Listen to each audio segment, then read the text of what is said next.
पवन पुत्र है किसकी मां ने अपने वेग को बढ़ाया। तो महाभारत में पढ़ के देख लो, इनके चलने के वेग से वृक्ष उखड़ उखड़ कर गिर रहे थे। ऐसे जब चल रहे थे तो चलने के वेग से वृक्ष उखड़ जाते थे भीम के। तो हनुमान जी ने सोचा किसी के समझाए तो समझेंगे नहीं, तो आगे पवन पुत्र ही बैठ गए, बूढ़े बानर का वेश लेकर, लंबी पूंछे से। मार्ग में मर्यादा है, किसी पशु को भी नहीं लांघना चाहिए। विवेकवान उपासक ऐसा नहीं कि कोई सो रहा है पशु भी आप उसे लांघ जाए, ऐसा नहीं। जो विवेक है, जो मर्यादा है, वैसे किसी सोते हुए को लांघना नहीं चाहिए। उन्होंने कहा है वृद्ध बानर, ये अपनी पूंछ हटा ले और मार्ग दे दे, इस समय मैं विशेष कार्य के लिए जा रहा हूं। तो उनका जब कह ही दिया है वृद्ध, तो आप समझ ही रहे होगे कि वृद्ध में क्या ताकत होती। अब मेरी ताकत पूंछ हटाने की नहीं रह गई है, आपने तो वृद्ध ही कह दिया है, तो आप समझ रहे हो ना, आप पूंछ हटा लीजिए। कहा हमारी आज्ञा की अवहेलना करे, ऐसे उठी नहीं, दोनों हाथ लगाया, नहीं उठी, पूरी ताकत लगा दी। पवन पुत्र भीम की पूरी ताकत लग गई, पूंछ जरा से भी नहीं ली। हाथ जोड़ के खड़े बोले हम समझ गए हमारे बड़े भ्राता आप हनुमान जी हैं, क्योंकि ऐसा कोई बानर सृष्टि में पैदा नहीं हुआ कि मैं उसकी पूंछ ला हिला सकूं। मैं समझ गया। तो मुस्कुराए और बैठ के बोले हमारी आज्ञा मानो, इस मार्ग में मत जाओ, ये देव मार्ग है, ऐसे ऐसे सिद्ध है कि आपका अपराध बन जाएगा, आप शाप से युक्त हो जाएंगे, इसलिए मैं आपको मना। बोले प्रभु जब आप कृपा करके आए हो तो हमें वो रूप दिखा दो जो लंका में आपने रूप दिखाया।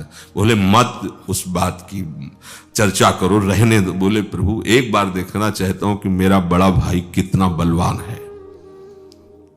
हनुमान जी ने कहा फिर देख लो। कनक भूधरा कार शरीरा, समर भयंकर अति बल। कांप गए भीम जी, हाथ जोड़ बोले भैया नीचे। स्वर्णिम कांति, वो भयानक उनका रुद्र रूप, कांप गए भीम, कांप गए। वायु में अगर बल में देखा जाए तो सबसे ज्यादा वायु बलवान है। भगवान कैसे है? मरुत कोटि सत विपुल बल, अरबों वायु जैसी महान ताकत हमारे प्रभु में है, संशय नहीं। वो अगर छोटी सी कार्य के लिए सहयोग लेते हैं, ए उठवा दो, ऐसा कर, भक्तों के साथ वो विनोद करते हैं, लीला करते हैं, नहीं उनमें बल कितना है। ऐसे पवन पुत्र हनुमान जिनके चरणों को ऐसे गोद में लिए रहते हैं।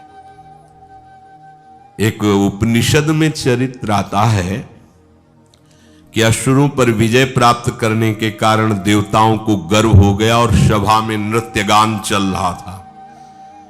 भगवान जब किसी पे गर्व करते हुए देखते हैं तो उनको अच्छा नहीं लगता। फिर सृष्टि के विधान के प्रधान अधिकारी जब देवतागण और देवराज इंद्र और उन्मत्तता, विजयश्री में उन्मत्तता आ जाती है, तो भगवान ने एक यक्ष का रूप धारण किया और सभा के प्रधान द्वार पर दिखाई दिए।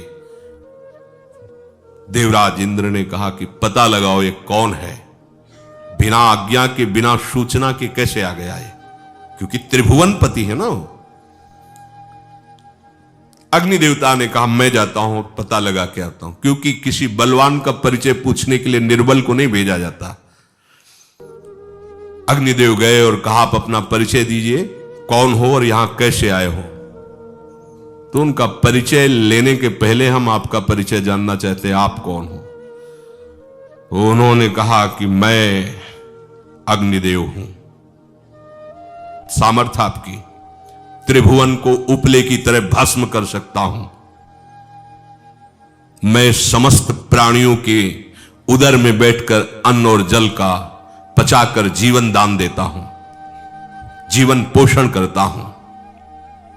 अच्छा, एक दिन का फेंका, हम तुम्हारी बात तभी प्रमाणित, ये उपनिषद की बात, हम तुम्हारी बात तभी प्रमाणित मानेंगे जब तुम इस तिनके को जला दोगे। अब कोई अग्नि देवता से तिनका जलाने की बात कहे, सहज में दृष्टि डाली, कुछ नहीं हुआ, पूरा पावर लगा दिया।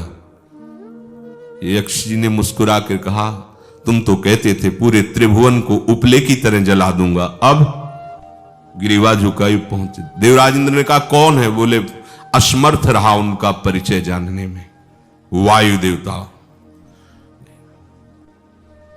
आप अपना परिचय बताइए।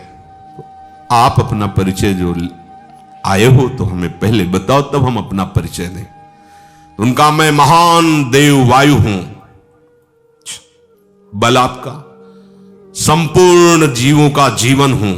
अगर मैं रुक जाऊं तो एक भी क्षण सृष्टि टिक नहीं सकती, क्योंकि सब वायु से जीवित है, और मैं पूरे ब्रह्मांडों को तिनके से उड़ा सकता हूं। यह तिनका है, उड़ाओ। पूरी ताकत लगा दी वायु देवता ने, तिनका नहीं उड़ा। ग्रीवा झुकाई, वापस चले गए। अब देवराज इंद्र उठे, जे ही नजदीक पहुंचे यक्ष अंतर्धान हो गए और देखा साक्षात ब्रह्म विद्या दूर से मूर्तिमान ब्रह्म, और डांट लगाई कि तुम उनसे संभाषण करने योग्य भी नहीं हो, क्योंकि तुम सबसे बड़े सिंहासन पर बैठे हो और अहंकार करते हो।